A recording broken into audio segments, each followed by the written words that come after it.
Why is pleasure, play, and power important to public health?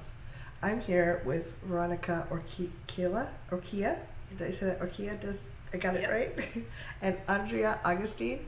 Um, and Veronica is from sexisdc.org. And you're talking at the Woodhull Sexual Freedom Summit in a couple months on pleasure, play, and power and public health. There's a lot of P's. I'm stuttering today. I apologize. Um, and I'm really curious, like, what does that mean? Like, why are those important for public health? Well, why are you giving this talk? Well, I think for us, we work for DC Health, for the Department of Public Health in the district. And, the typical public health prevention messaging focused around the don't do's, the risk. And in sexual health, that's really, it's not the best way to go.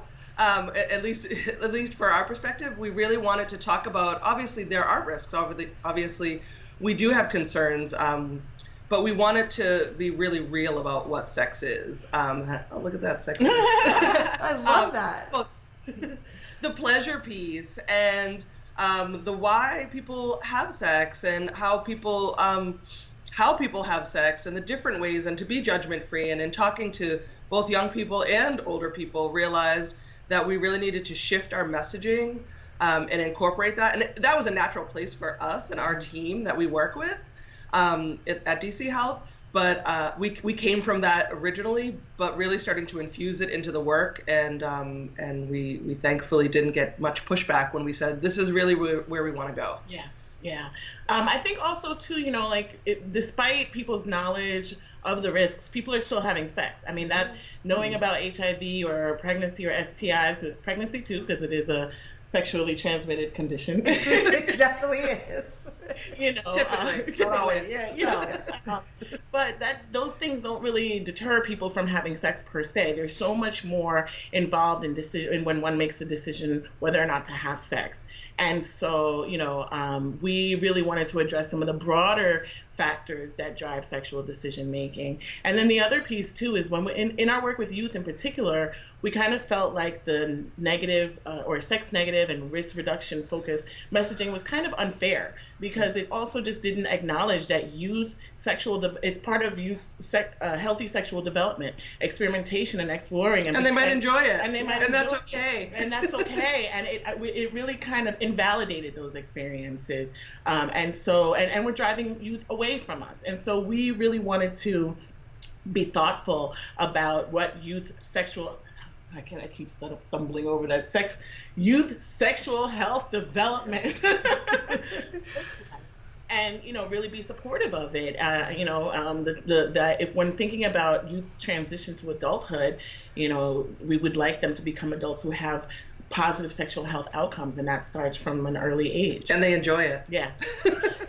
Why did you choose Woodhull as a venue to share this at? What do you like about Woodhull? I don't remember how it came across my desk, but I saw it, and I mean, Sexual Freedom Summit, that right there, just kind of the name alone. Yeah. So we usually are at, public health venues. That's usually where we present and where we share what we're doing. And we want to make sure that we're able to share, learn, but also able to share with folks like what a Department of Public Health can do if they use a little imagination and really work with their community and think about how to push the boundaries. We know what we do isn't going to work probably doesn't work in the same way in a really conservative town, but what are the pieces that you can do? And how do you partner with, we do a lot of partnering with radio stations and people who do sexual health work in the community in different ways, and kind of pop-up shops, and how do you partner so maybe you don't have to take all the heat, but the work is getting done. And so that was why for us it seemed like a great place to kind of reach some of those people who could approach a Department of Public Health and say, I could do some of this with your help, but I could be the one doing it. So how to be creative. And I also thought the fact that Woodhull was really focusing intentionally on communities of color this year, that definitely spoke to us. I mean, we're DC, it's Chocolate City. A lot of our work is with Black and brown youth and adults as well. So that was really an important piece, like as the shift was coming and that was becoming a priority, to be there and to share what we're doing, and also to learn from folks who are doing some of the work we want to do or incorporate into what we do. I think the other piece that I would add to that is, I don't know if you're familiar, but if you ever do get a chance to see our PrEP commercial that we recently released, it's very risque, tongue-in-cheek. Nice. It's edgy, but it gets the message. We'll be showing it, actually. We'll so. be showing great. it, but I look forward to it.